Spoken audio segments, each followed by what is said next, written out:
నమస్తే, welcome to BRK. నేను విజయ. ఈరోజు మనతో పాటు Indian bank register chief manager Rammohan నమిలే గారు మనతో పాటు ఉన్నారు. నమస్కారం సార్. నమస్తే అమ్మా. బాగున్నారా sir? So far so good sir. చూసుకున్నట్టయితే ఇప్పుడు మనం ఇన్వెస్ట్మెంట్ ఎక్కడ చేస్తే బెటర్గా మనకు బెనిఫిట్స్ వస్తాయి అంటారు? ఇన్వెస్ట్మెంట్ చేయాలంటే ఏముండాలి మన దగ్గర? Money extra. మనీ ఎక్కడి నుంచి ఉండాలి? ఎలా వస్తాయి మనీ? అంటే ఎక్కడ స్టార్ట్ ఎక్కడ అవుతుంది? సేవ్ చేసుకుంటే. సేవింగ్ ఎక్కడి నుంచి చేస్తాము? అంటే మనకు వచ్చిన దాంట్లో సేవ్ ఎక్కడి నుంచి వస్తుంది? మనం ఏదో జాబ్ కానీ అంటే బేసిక్గా వర్క్ చేయాలి. Work and earn. పని చేస్తే డబ్బులు వస్తాయి. మరి ఎంత పనికి ఎంత డబ్బులు వస్తాయి? మనం చిన్నప్పుడు time and work, time and money అనేసి అర్థమెటిక్ ప్రాబ్లమ్స్ ఉండేది. మనం చదువుకున్న చదువును బట్టి, మనకు వచ్చిన ఉద్యోగాన్ని బట్టి మనకి మంత్లీ ఇన్కమ్ ఉంటుంది. లేదా జాబ్ చేయకపోతే ఇఫ్ యు ఆర్ ఎంటర్ప్రీనర్, ఉద్యోగపతి అంటారు హిందీలో, ఇండస్ట్రియలిస్ట్ అయితే, ఎంటర్ప్రీనర్ అయితే ఏదైనా సొంత కంపెనీ ఉంటే దాని మీద డబ్బులు వస్తాయి, లేకపోతే పేడ్ ఎంప్లాయీ కింద డబ్బులు వస్తాయి. వచ్చిన డబ్బులో ఇచ్చి that we say either monthly income అనొచ్చు, అదర్ వీసే ఎర్నింగ్. ఈ ఎర్నింగ్లో ఇచ్చి మనకి నీడ్స్ 3 రకాలు: నెసెసరీ, కంఫర్ట్, లగ్జరీ. అవునా? NCL in short, or clan, CLAN. Clan is a word but I'm using is a short form. Necessity, comfort and luxury. ఎక్కువ డబ్బులు దేని మీద పెట్టాలి? నెసెసిటీ మీదనా, లగ్జరీ మీదనా, కంఫర్ట్ మీదనా? నెసెసరీ మీద పెట్టాలి. 100% నెసెసిటీస్ ఫుల్ కావాలి. నెక్స్ట్ లిటిల్ ఆఫ్ కంఫర్ట్స్, రేర్గా లగ్జరీ. ఒకసారి ఫ్లైట్ ఎక్కాలని ఉంది జీవితంలో, అది లగ్జరీ. ఒకసారి 5 స్టార్ హోటల్ తినాలని ఉంది, అది లగ్జరీ. ఇది చాలా డబ్బున్న వాళ్ళకి కాదు, తక్కువ డబ్బున్న వాళ్ళకి. అది once in a year also. Okay. So మనకొచ్చే మంత్లీ ఇన్కమ్ మీద ఆధారపడి తక్కువ ఇన్కంలో ఉంటే ఒక 70% మనకి రోజువారీ నెలవారీ ఖర్చులకే అవుతుంది. పిల్లల స్కూల్ ఫీజు కానీ, అంటే బేసిక్గా మనకు ఉండే ఎక్స్పెండిచరు, మనం హిందీలో రోటీ కప్డా మకాన్ అంటాము. రోటీ అంటే ఫుడ్ ఎక్స్పెండిచర్. ఇది ప్లస్ మకాన్ అంటే రెంట్ ఫర్ ద హౌస్. సొంతిల్లు లేని వాళ్ళ సంగతి మాట్లాడుతున్నా. మనకి సొంతిల్లు ఉన్నా బ్యాంక్ ఈఎంఐ కట్టాలి లోన్ తీసుకుంటే, లేదా లోను లేకుండా సొంతిల్లును కూడా దానికి నోషనల్గా రెంట్ వచ్చేది కదా, ఆ రెంట్ మన ఖర్చుల్లో బడ్జెట్లో రాసుకోవాలి. అంటే అకౌంటెన్సీ జ్ఞానం ఉండేవాళ్ళు మన సొంతింటికి కూడా మనం అద్దె చెల్లించుకోవాలి మన శాలరీలో ఇంచి. అంటే for the book keeping purpose at least. Okay కదా. సో రోటీ కప్డా క్లోతింగ్కి అడిషనల్గా ఇప్పుడున్న పరిస్థితుల్లో ఒకటి education expenses of children, it is compulsory, and then the hospital medical expenses. ఈ రెండింటిని కూడా మనము కొంచెం బడ్జెట్లో తగ్గించవచ్చు. మెడికల్ ఎక్స్పెన్సెస్ అంటే మనంతలా మన ఆరోగ్యాన్ని మనము పాడు చేసుకోకుండా ఉంటే, అంటే అన్వాంటెడ్ ఫుడ్, స్టేల్ ఫుడ్, బజార్లో ఏది కనిపిస్తే అది తినకుండా ఉండి, అది ఉంటే health we can maintain our health. Education కూడా స్వాధ్యాయం అని ఒక కాన్సెప్ట్ ఉందన్న. సెల్ఫ్ స్టడీతోనే we can learn 70%. Getting doubts cleared from the peer level students. మన co students who are little more knowledgeable than us. ఈ 2 దాటిన తర్వాత డౌట్స్ ఉంటే then teacher. The 4th one in course of our life journey మనకి add అవుతుంటుంది knowledge. ఇప్పుడు fee మీరు తీసుకుంటే రిప్యూటెడ్ ప్రైవేట్ స్కూల్లో ఎల్కేజీకి సంవత్సరానికి 1,00,000-1,50,000 ఫీజు ఉంది.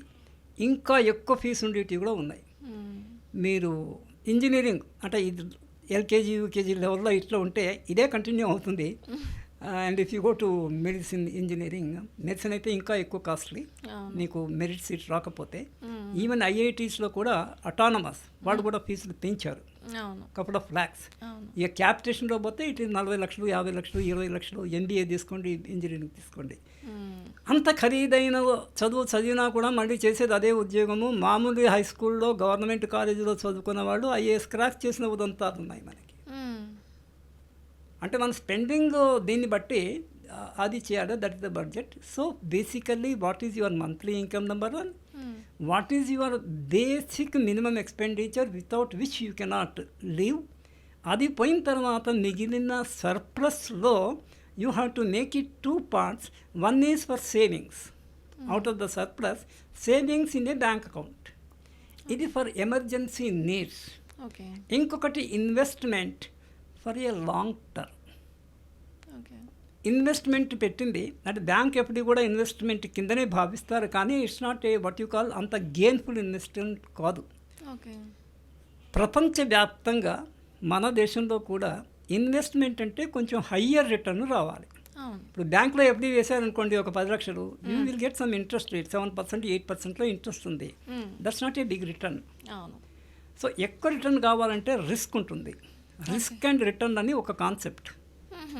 మీరు ఎంత రిస్క్ ఉంటే రిస్క్ ఎక్కువ ఉంటే రిటర్న్ అంత ఎక్కువ ఉంటుంది. అలా అని you cannot take a wild risk. You can take a moderate risk. Moderate or a mild risk you can take. దీనికి we need to have a market knowledge. Okay. Market knowledge ఉండాలంటే English వచ్చిన వాళ్ళైతే economic times, financial express ఇలాంటి కొన్ని market information ఇచ్చేటువంటి papers చదవాలి. Okay. అంత జ్ఞానం లేకపోతే తెలుగు, ఈనాడు ఇలాంటి పత్రికలు చదివినా కూడా వారానికి ఒకసారి మనీ మ్యాటర్స్ అని వీక్లీ 1 or 2 చేస్తుంటారు. అవి నిశ్చితంగా పరిశీలించి చూసుకోవాలి. యూజువల్గా ఇన్వెస్ట్మెంట్ అవెన్యూ అన్న పదము అంటే ఇన్వెస్ట్మెంట్ చేయడానికి ఏ ప్రదేశాలు అంటే బేసిక్గా ట్రెడిషనల్గా మనకు వస్తుంది గోల్డ్. పర్టికులర్లీ ఇన్ ఇండియా, వేరే దేశాల్లో కూడా, బట్ పర్టికులర్లీ ఇండియా మీరు లేడీస్ కనుక లేడీస్కి బంగారం వ్యామోహం ఎక్కువ. అది సహజమైనటువంటి పద్ధతి. దాంతో ఫ్యామిలీకి బెనిఫిట్ ఉంది. ఎలా బెనిఫిట్ ఉంది? అది ఎప్పుడైనా అర్జెంట్ అనుకున్నప్పుడు exactly. So that way females wives are coming to the rescue of the males. Narayanamurthy Infosys chairman, Infosys company మిగిలిన 3-4 ఫ్రెండ్స్తోని స్టార్ట్ చేసినప్పుడు సుధానారాయణమూర్తి his wife pledged her jewels and gave 10,000 rupees to him to start the Infosys company, which later it rose to a multi-billion company కింద మారింది. So ఎవరు ఆదుకుంది? Wife ఎట్లా ఆదుకుంది? బంగారంతోనే. కనుక prudent husband should not refuse to the demand of the wife demanding gold. Every year ఎంతో కొంత gold కొనిస్తే she will be happy wearing the gold. మనకి కష్టకాలంలో కూడా పనికొస్తుంది. This is the gold. Number 2, population పెరుగుతుంది, ల్యాండ్ కాన్స్టెంట్గానే ఉంది. కనుక ల్యాండ్లో పల్లెటూరులో ఇన్వెస్ట్ చేసినా కూడా land rate is going up. Cities గురించి అడగక్కర్లేదు. అంటే కొంత పార్ట్ గోల్డ్లో, కొంత ల్యాండ్. వోలటాలిటీ అంటే ఫర్ క్విక్ లిక్విడిటీ అంటాం. అంటే ఇమీడియట్గా డబ్బులు అవసరము. ల్యాండ్ అమ్మడానికి టైం పడుతుంది. బంగారం కుదోబెట్టచ్చు, అమ్మవచ్చు. అలాగే షేర్స్ ఉంటే you can download, off-load. You can off-load, మార్కెట్లో అమ్మేయచ్చు.